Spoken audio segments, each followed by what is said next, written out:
Bonsoir tout le monde. Comment allez-vous? Alors, je vais vous mettre un peu de handpan. Je vous ai parlé de cet instrument dans mon dernier live. C'est juste magnifique à écouter. Je vais vous en mettre un tout petit peu, le temps que je remette mes idées en place pour voir quelle tournure va prendre ce live. Juste au-dessus de moi, là, je suis sur la terrasse. Il y a une bestiole, grosse comme ça. Et je ne sais pas trop si elle va me sauter dessus ou pas. Je ne sais pas ce que c'est, je ne sais pas comment ça s'appelle. Je ne sais pas à quelle famille ça appartient. Aucune idée, je suis nulle en bestiole, mais tout ce que je sais, c'est qu'elle est grosse. Elle n'a pas l'air gentille. Je vous mets un peu de handpan en fond. Faites-moi signe quand vous arrivez. Mettez hashtag live quand vous êtes en live, hashtag replay quand vous êtes en replay. Et puis, on va commencer dans quelques instants. Ça sent l'été. Franchement, ça sent bon l'été, mais les bestioles là. Puis il y a une mouche qui me tourne autour. Vous allez sûrement l'entendre.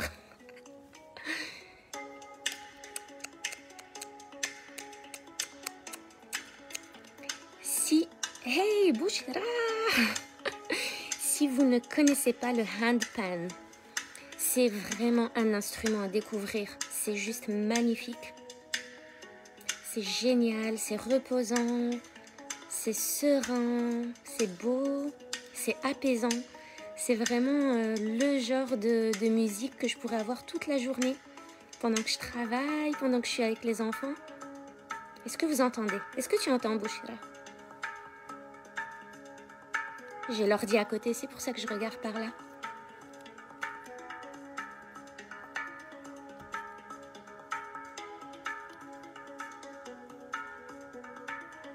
C'est génial, je vais vous montrer rapidement. Alors, attends. Tac, tac.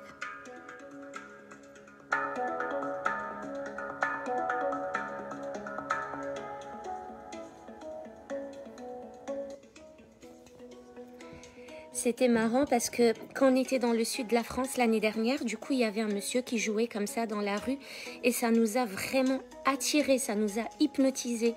Et on s'était posés et on venait de manger des moules. Et du coup, mes deux filles, je leur dis, c'est quoi ça? C'est quoi cet instrument? Et mes deux filles, donc de 3 et 4 ans, qui me disent, ah mais c'est une grosse moule.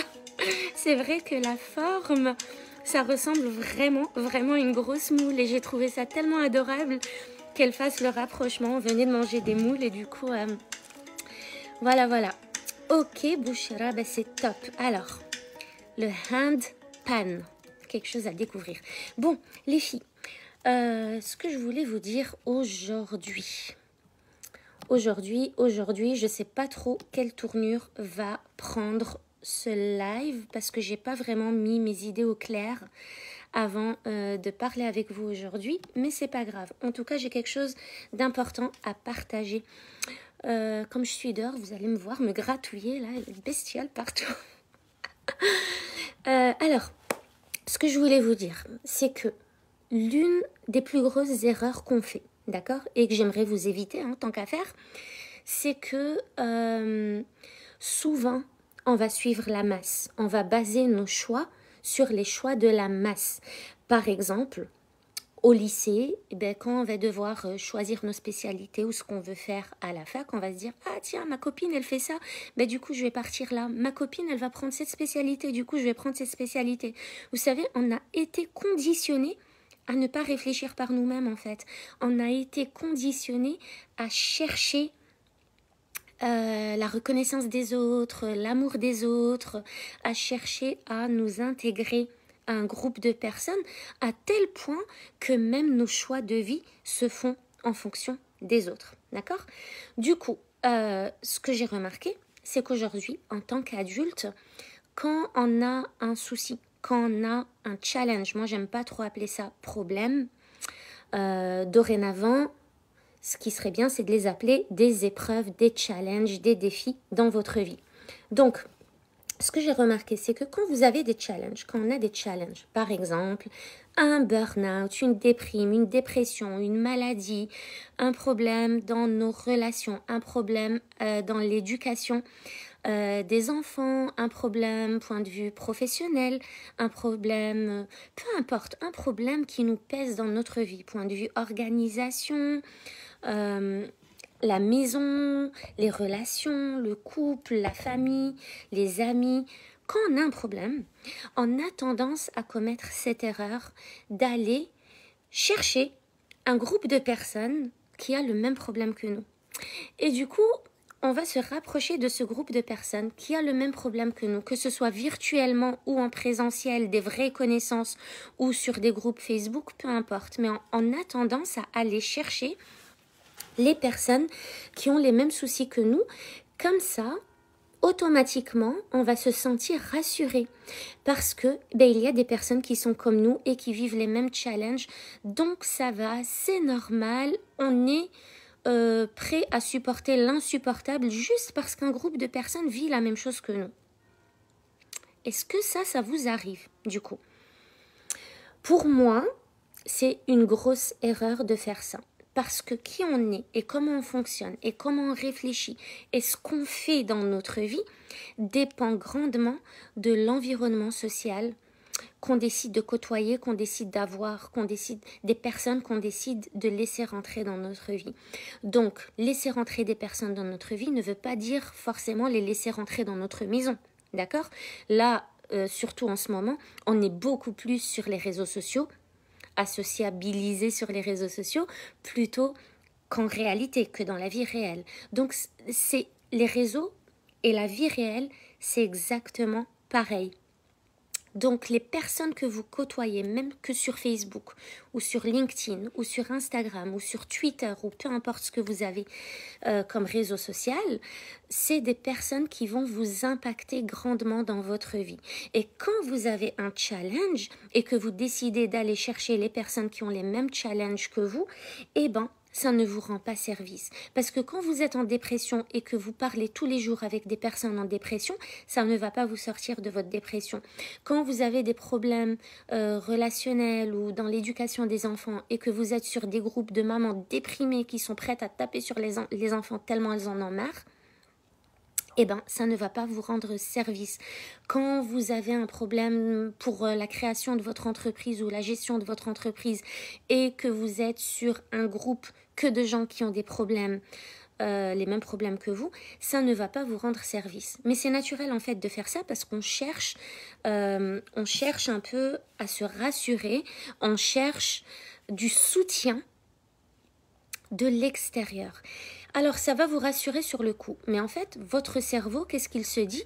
Il se dit, ça va, il y a plein de gens qui vivent ça, donc je vais me la couler douce et je vais supporter l'insupportable parce que de toute façon, tout le monde est dans le même sac. Et du coup, c'est un piège. Pourquoi c'est un piège? Parce que vous êtes entouré de personnes qui ne vous donnent pas l'exemple, qui ne vous montrent pas l'exemple que c'est possible de s'en sortir, que c'est possible de faire autrement, que c'est possible de vous ouvrir le champ des possibles.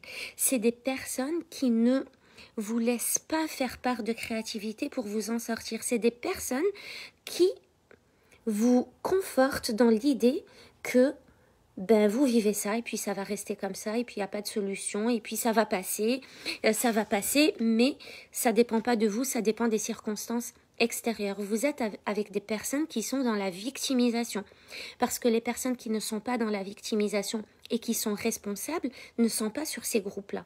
Elles sont dans les groupes des personnes qui ont vécu le burn-out, qui ont vécu la déprime, qui ont vécu l'hyper-investissement émotionnel, qui ont vécu les mauvaises relations avec les enfants, qui ont vécu les problèmes professionnels, mais qui s'en sont sortis et qui sont maintenant tellement inspirés qu'ils sont en train d'inspirer les autres. Ça, c'est les personnes responsables. Vous avez les personnes victimes et les personnes responsables.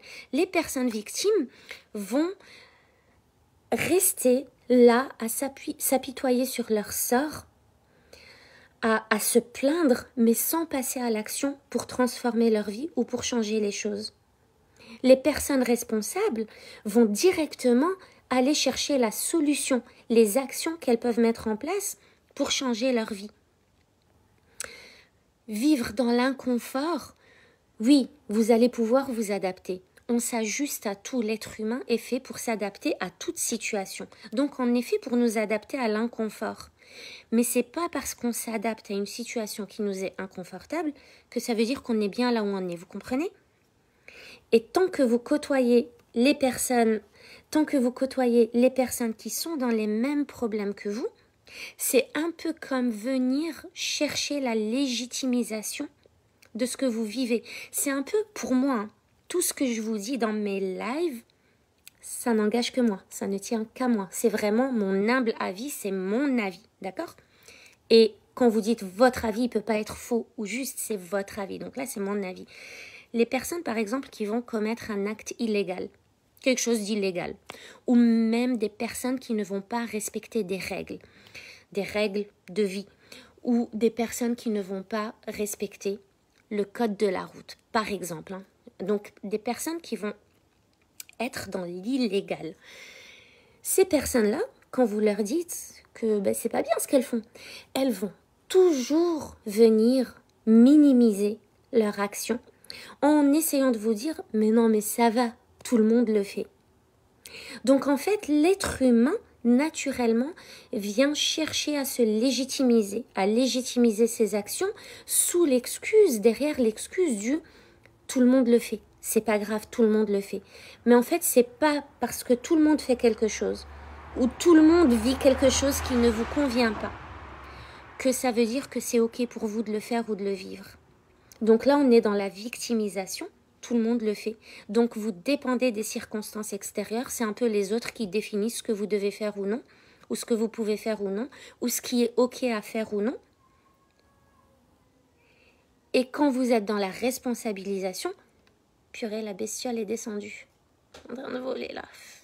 J'espère qu'elle va rester à côté de la lumière. Là-bas, loin.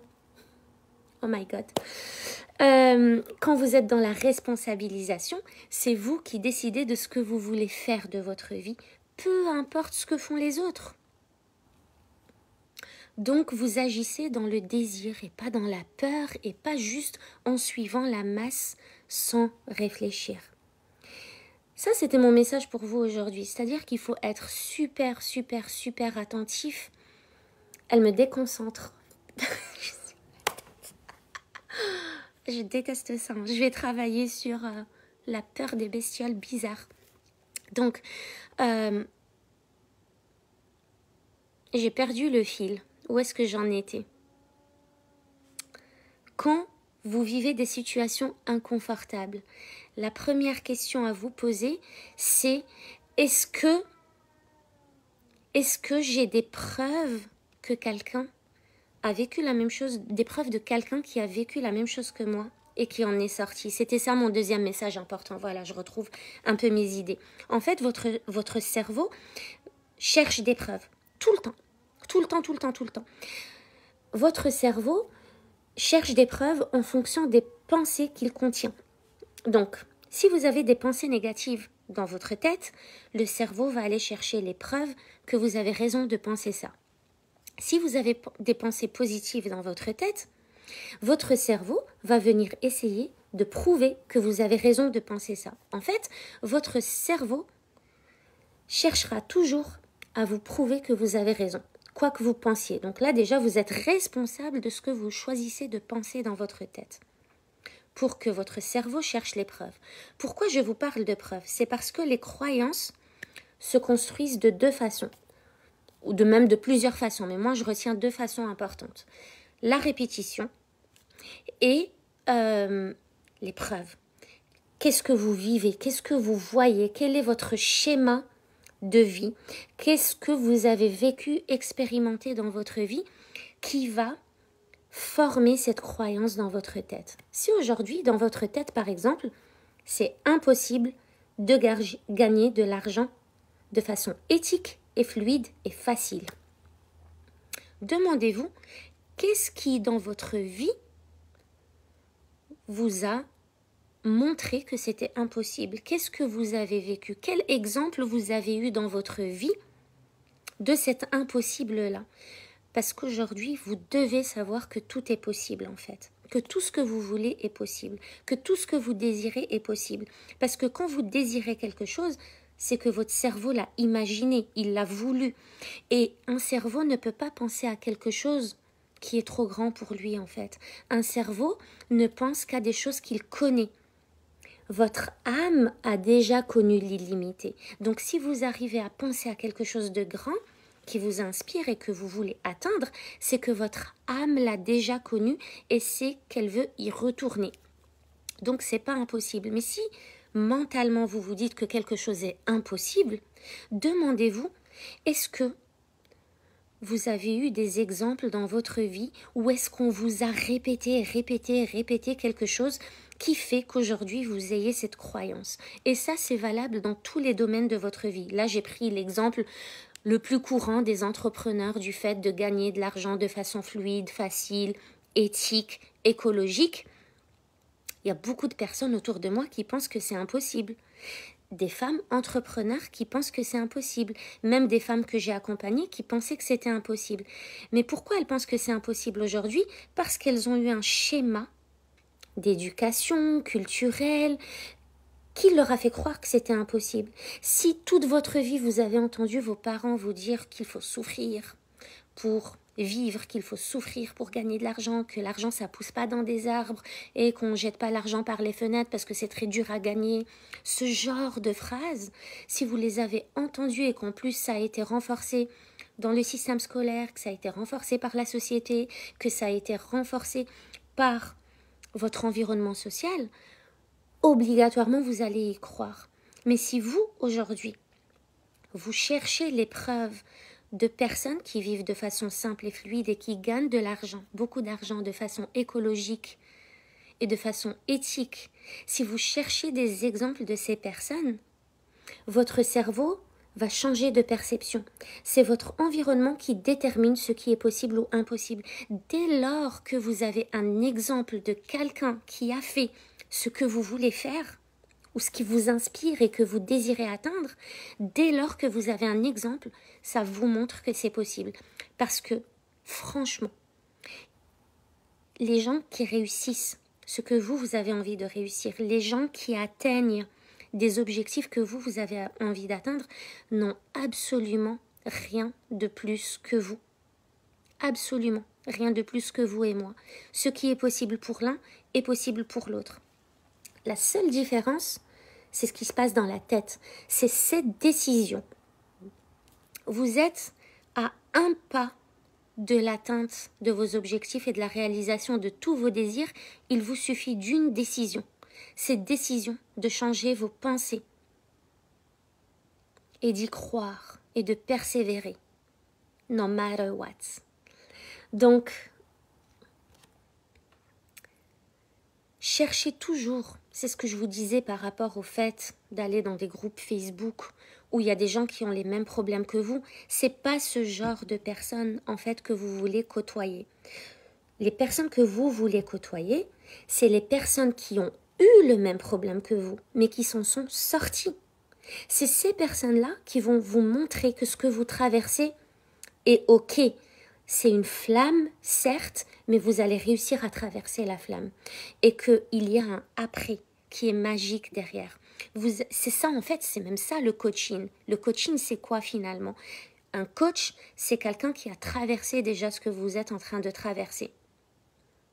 Et qui va vous montrer comment arriver là où il en est, moins la souffrance que ça a engendré pour lui.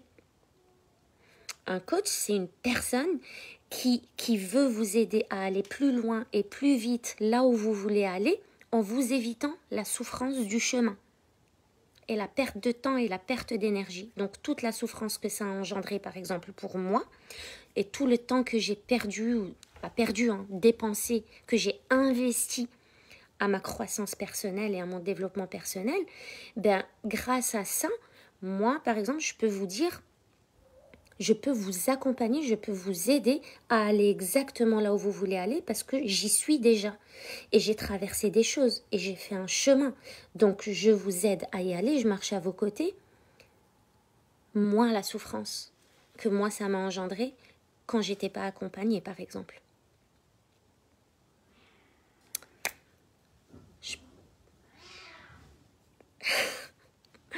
On dirait que je suis en pleine forêt. Et en fait, non, on est à côté de la ville, pas trop loin. Bagarre de chat.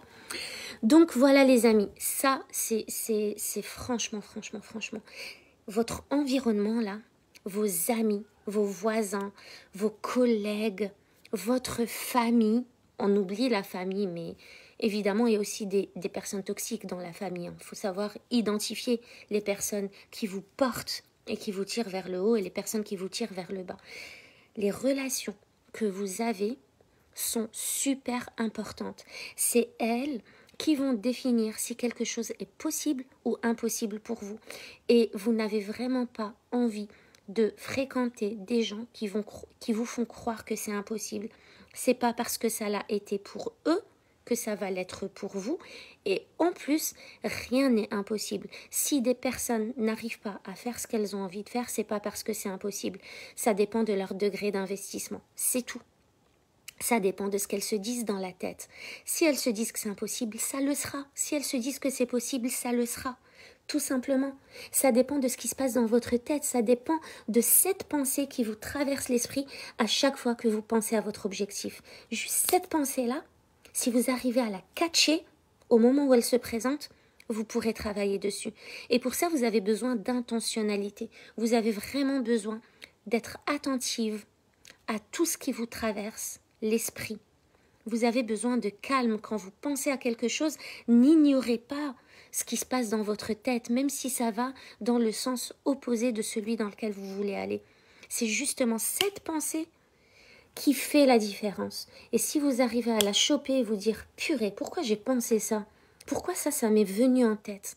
Qu'est-ce qui fait que je me sente comme ça quand je pense à mon objectif ?» Ça change tout. Ça change tout. C'est vos croyances et vos pensées. Donc mettez de l'intentionnalité, vivez le moment présent. Soyez responsable de tout ce qui se passe dans votre tête et de tout ce que vous voulez faire dans votre vie.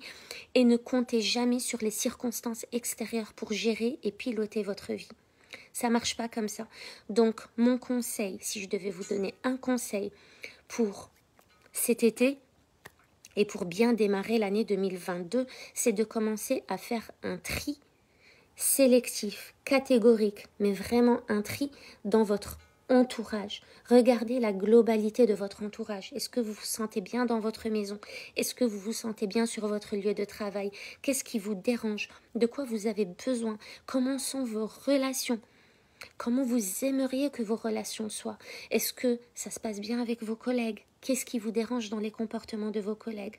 Qu'est-ce qu'on vous dit et qui vous empêche d'avancer? Et si vous aviez tout le soutien du monde, qu'est-ce que vous feriez si vous n'aviez pas peur? Si vous n'aviez pas peur, qu'est-ce que vous rêveriez d'atteindre? Sans la peur. Enlevez la peur, enlevez le manque de confiance, enlevez la peur de sortir de la zone de confort. Enlevez ça et dites-moi, si vous pouvez me le dire en commentaire, c'est encore mieux, mais dites-moi qu'est-ce que vous feriez si vous aviez le soutien de toute la planète et qu'en plus vous n'aviez pas peur. Et là, il y a de fortes chances que vous trouviez votre mission de vie là-dedans. Il y a de fortes chances que vous gagnez à 80% de confiance, de connaissance de vous-même. C'est juste dingue.